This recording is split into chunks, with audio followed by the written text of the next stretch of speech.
Hi friends, this is Bani and welcome to my channel. বন্ধুরা, আজকে আমরা have এর সমস্ত ব্যবহার দেখব।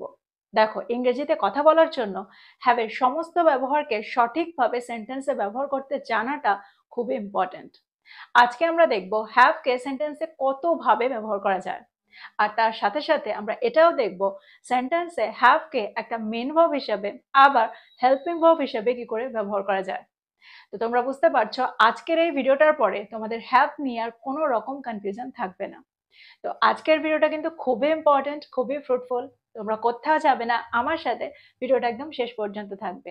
যা চ্যানেলে নতুন অর্থাৎ প্রথম আমার ভিডিও দেখছো তারা প্লিজ চ্যানেলটাকে সাবস্ক্রাইব করে নিও, তাহলে যখনই আমি ভিডিও আপলোড করব তোমরা নোটিফিকেশন পেয়ে যাবে। তো আর দেরি না করে চলো শুরু করা যাক আজকের ভিডিও। সবার আগে আমরা হ্যাভ এর এমন কিছু ব্যবহার দেখব যেখানে হ্যাভ সেন্টেন্সে একটা মেন ভার্ব হিসাবে কাজ করছে। দেখো, কারোর কাছে কিছু থাকা বোঝাতে আমরা সেন্টেন্সে হ্যাভ কে ব্যবহার করে থাকি, যেখানে হ্যাভ একটা মেন ভার্ব হিসেবে সেন্টেন্সে কাজ করে।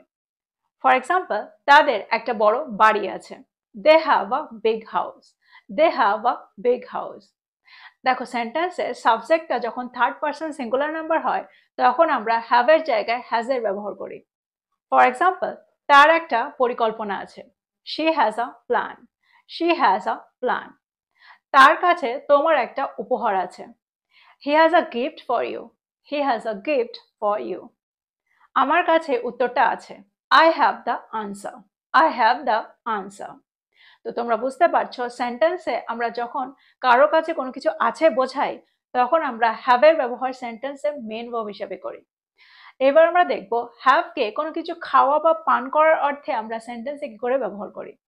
আমি প্রতিদিন সকালে কফি খাই। I have coffee every morning. I have coffee every morning. দেখো, এখানে কিন্তু আমরা পান করার অর্থ বোঝাচ্ছি, অর্থাৎ ড্রিঙ্কের অর্থে ড্রিঙ্কের জায়গায় আমরা হ্যাভ এর ব্যবহার এখানে সেন্টেন্সে করছি। সে দুপুরের খাবারের পরে একটা চকলেট খায়। She has a chocolate after lunch. She has a chocolate after lunch. আমরা একসাথে দুপুরের খাবার খেয়েছিলাম। We had lunch together. We had lunch together. দেখো, সেন্টেন্সটা পাস্ট টেন্সে আছে, আর ঠিক সেই কারণে আমরা হ্যাভ এর জায়গায় হ্যাড এর ব্যবহার করেছি।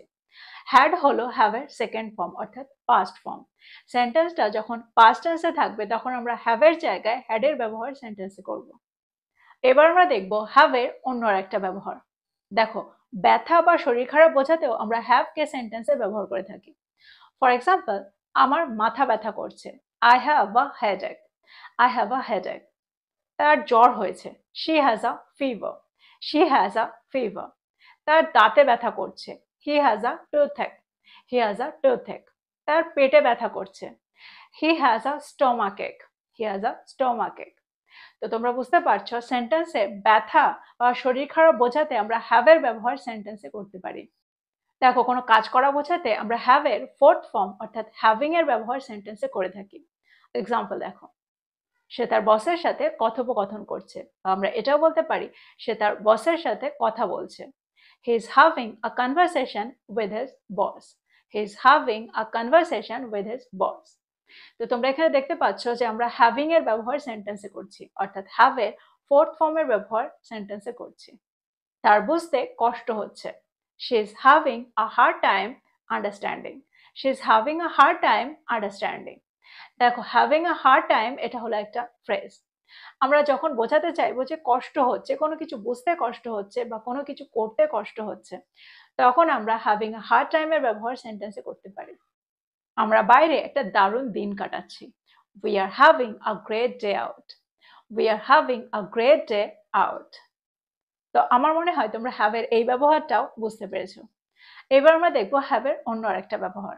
দেখো, সেন্টেন্সে উইশ অর্থাৎ শুভকামনা বোঝাতেও আমরা সেন্টেন্সে হ্যাভ এর ব্যবহার করতে পারি। ফর এক্সাম্পল, তোমার দিনটা ভালো কাটুক, বা আপনার দিনটা ভালো কাটুক। Have a great day. Have a great day. আপনার মিটিংটা সফল হোক। Have a successful meeting. Have a successful meeting. আপনার পরীক্ষাটা সফল হোক। Have a successful exam. Have a successful exam. তো তোমরা বুঝতে পারছো উইশ করতে আমরা সেন্টেন্সে হ্যাভ কে ব্যবহার করতে পারি। দেখো, সেন্টেন্সে আমরা টেকের জায়গায়ও হ্যাভ এর ব্যবহার করে থাকি। ফর এক্সাম্পল, অনুগ্রহ করে বসুন। দেখো এখানে আমরা বলতে পারি please take a seat, please take a seat. এখানে আমরা টেকের পরিবর্তে হ্যাভ এর ব্যবহারও করতে পারি। তাহলে সেন্টেন্সটা কি হবে? Please have a seat, please have a set.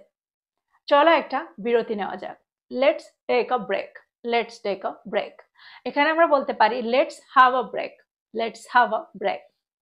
একটা গভীর নিঃশ্বাস নাও এবং আরাম করো। Take a deep breath and relax, take a deep breath and relax. এখানে আমরা বলতে পারি have a deep breath and relax. তোমরা বুঝতে পারছো সেন্টেন্সে আমরা টেকের পরিবর্তে হ্যাভ এর ব্যবহার কিভাবে করছি। আমার মনে হয় এটাও তোমরা বুঝতে পারলে। এবার আমরা দেখবো হ্যাভ এর অন্য একটা ব্যবহার। দেখো সেন্টেন্সে কম্পালশন অর্থাৎ বাধ্যবাধকতা বোঝাতেও আমরা হ্যাভ এর ব্যবহার সেন্টেন্সে করে থাকি।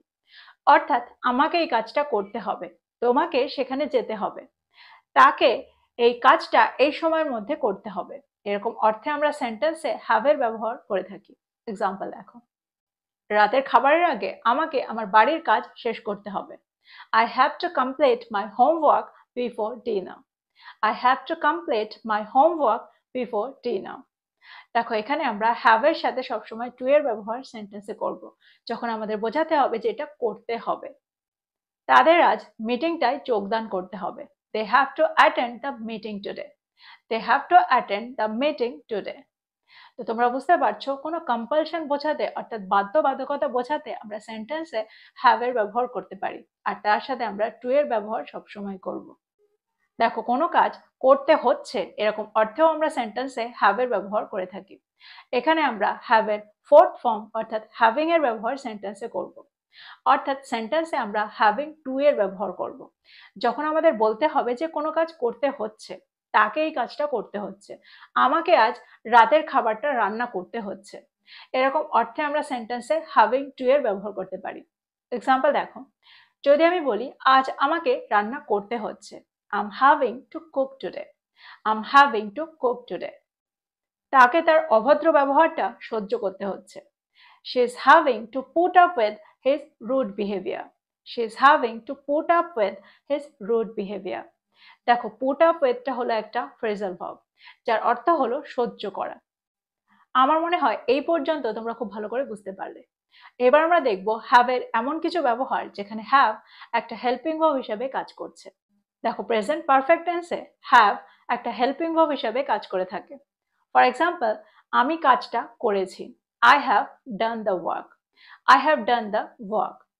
সে প্রকল্পটা শেষ করেছে, she has completed the project, she has completed the project.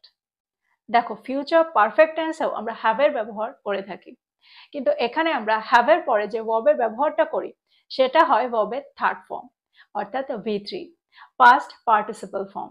Sentence দেখো তোমরা আরো ভালো করে বুঝতে পারবে।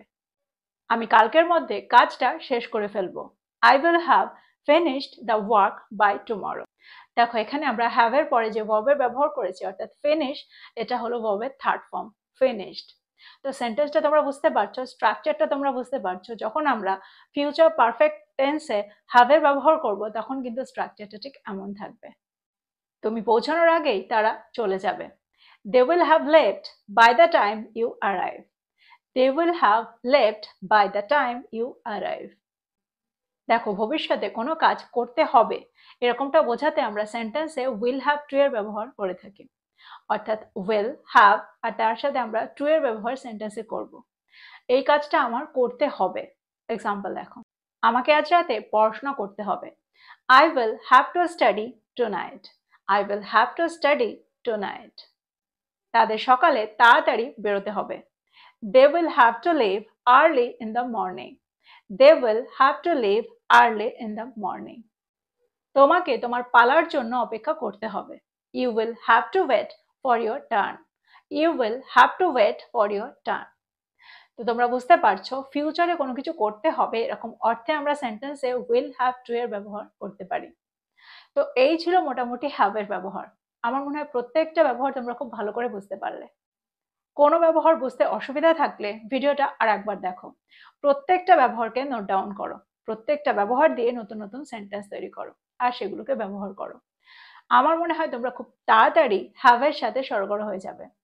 তো এই ছিল আজকের ভিডিও, এই ছিল আজকের টপিক। ভিডিওটা ভালো লাগলে লাইক করতে ভুলে যেও না, বন্ধুদেরকে শেয়ার করো যারা ইংরেজি শিখছে। So this is all about today. I will be back with another video. Till then, take care. Thank you for watching this video. Bye bye.